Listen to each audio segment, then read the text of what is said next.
नमस्कार। कैसे हैं आप लोग? मैं बहुत मस्त हूँ और उम्मीद करता हूँ आप भी बहुत मस्त होंगे। क्या 2023 में एक अकाउंटिंग जॉब लेना आपका सपना है?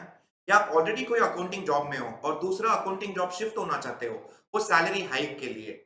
ये वीडियो पूरा देखिएगा और ये वीडियो में जो स्किल सेट मेंशन्ड है, वो अगर आप ले लेते हो, तो मैं कसम देता हूँ, कोई भी इंटरव्यू आप हार नहीं सकते हो और आप वो जो सैलरी चाहिए, आपको जो सैलरी चाहिए, वो सैलरी आप हक से ले सकते हो।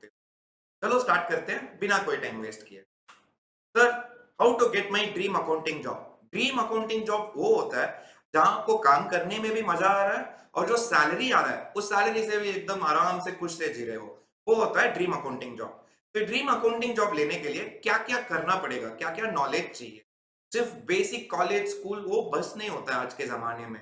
आपको एक वैल्यू एडिशन देना पड़ता है, एक स्टेप ऊपर जाना पड़ता है।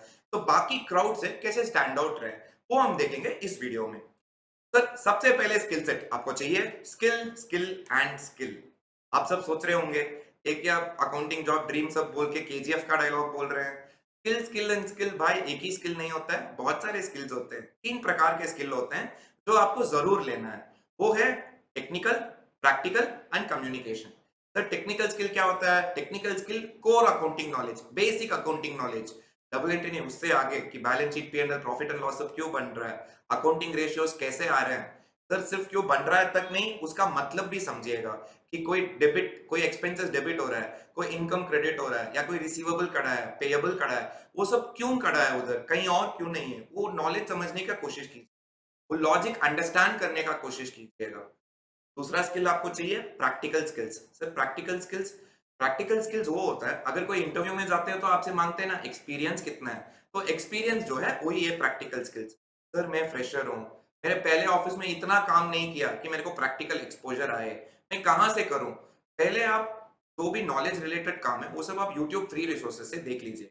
फिर इंटरनेट में लिस्टेड कंपनी का फिनेंशियल रिपोर्ट्स अवेलेबल है, एनुअल रिपोर्ट्स अवेलेबल है। उस एनुअल रिपोर्ट में से balance sheet, profit and loss account और नोट्स टू अकाउंट्स पूरा पढ़िएगा। हो सके तो पूरा एनुअल रिपोर्ट ही पढ़िएगा और फिर समझिएगा कोई ट्रांजैक्शन का वैसा ट्रीटमेंट क्यों किया हुआ है।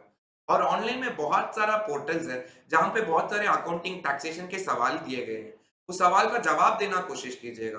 जब आपको इंटरव्यू में पूछता है इंटरव्यूअर आपका एक्सपीरियंस क्या है, आप बोल सकते हो सिर्फ कि सर मैं फ्रेशर हूँ, अभी तक कोई ऑफिस में मेरा प्रैक्टिकल एक्सपोजर नहीं रहा है, बट ऑनलाइन में मैं बहुत सारा तरीके का अकाउंटिंग प्रॉब्लम सॉल्व किया हूँ, प्रॉब्लम सॉल्व करना मुझे अच्छा लगता है, ये सब फोरम देखिए, ये सब मेरा कमेंट्स है, हर एक इश्यू हम सॉल्व किए।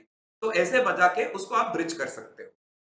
सर, टेक्निकल हो गया, प्रैक्टिकल हो गया, बस है क्या बन गया मैं अकाउंटेंट? नहीं बाबा, कुछ भी हो, एट द एंड आपको कम्युनिकेशन स्किल्स होना चाहिए और आपका कम्युनिकेशन एकदम अच्छा से होना चाहिए।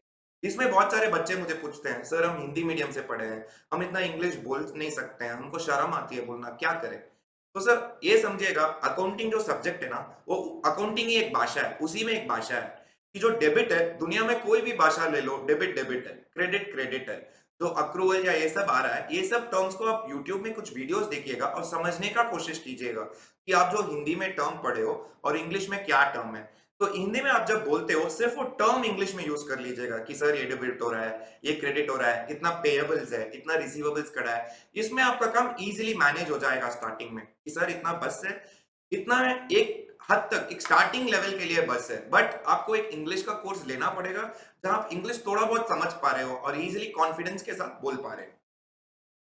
सेकंड स्किल क्या चाहिए? आपको फाइनेंस का एक होलिस्टिक लर्निंग लेना होना जरूरी है। सर, होलिस्टिक लर्निंग क्या होता है? पूरा एक फ्लो होता है। अगर कोई एक्सपेंस है, उस एक्सपेंस में टीडीएस हो सकता है, जीएसटी हो सकता है, और भी बहुत प्रकार के लॉस और स्टैट्यूटरी ऑब्लिगेशंस है जो उस एक्सपेंस या इनकम के साथ जुड़े हुए होते हैं। तो आपको सिर्फ वो एक्सपेंस का, इनकम का नॉर्मल एंट्री के अलावा उसमें जो जीएसटी, टीडीएस, ये जो बाकी प्रकार के पीएफ, ईएसए, ये सब का जो इफेक्ट है, उसका क्या एंट्री होगा, उसका भी अकाउंटिंग इफेक्ट जानना आपको जरूरी है।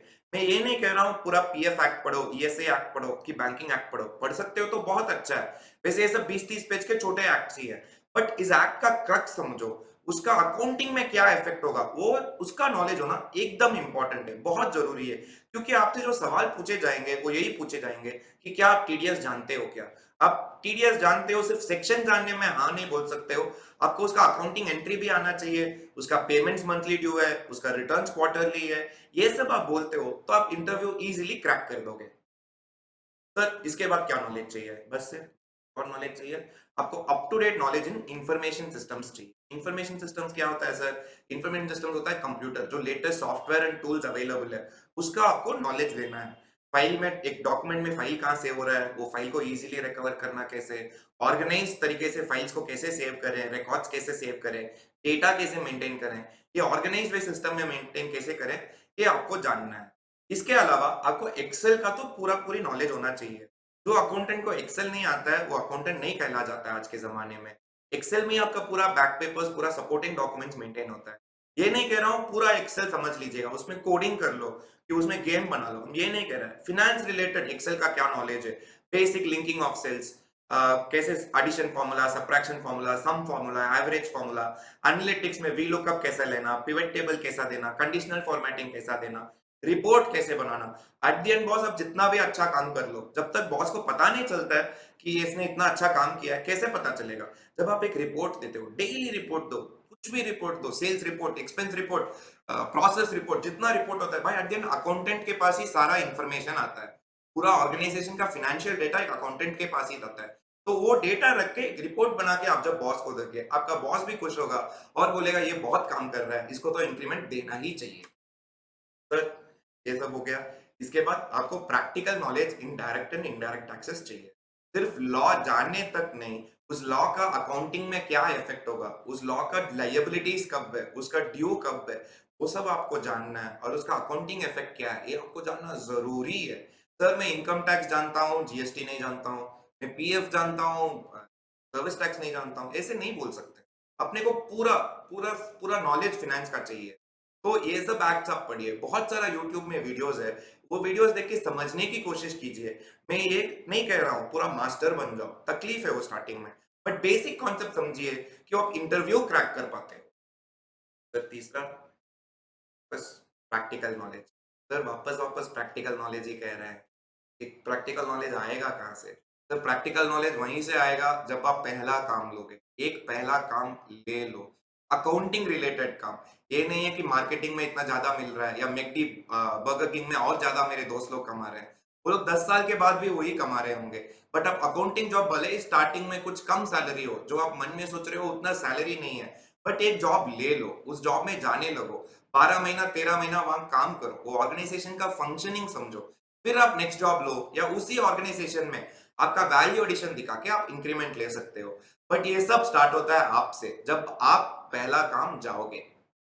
लास्ट पॉइंट है, learning in match with industry requirements. Industry को जो चाहिए वो नॉलेज आपको लेना चाहिए। आप ये नहीं 5-6 साल पहले का सर मेरे को सर्विस टैक्स और एक्साइज ड्यूटी वो सब पूरी आता है, अब वो है नहीं। करंटली क्या चल रहा है, नेक्स्ट आगे क्या चलने वाला है, उसका आपको नॉलेज जरूर चाहिए। अगर ये सब स्किल्स आप सीख लिए, ये नॉलेज आप सीख लिए, मैं कसम से कहता हूँ कोई भी आपको रोक नहीं सकता अकाउंटिंग में लैडर ग्रो होने के लिए। कोई कंपनी का सीएफओ या फाइनेंस डायरेक्टर बनना है, उसके लिए चार्टर्ड अकाउंटेंट या एमबीए होने की जरूरत नहीं है। आपके पास सारा स्किल्स बराबर है, तो आपसे कोई छीन नहीं सकता है वो काम। ये वीडियो पूरा देखने के लिए थैंक यू। आपको कुछ भी क्वेरीज है या कुछ और कॉन्सेप्ट आप चाहते हो मैं कोई अकाउंटिंग या फाइनेंस का कॉन्सेप्ट करूं, प्लीज कमेंट में लिखिएगा। चैनल सब्सक्राइब कीजिएगा, तो जो भी नया वीडियोस है वो आपको पता चलता रहेगा।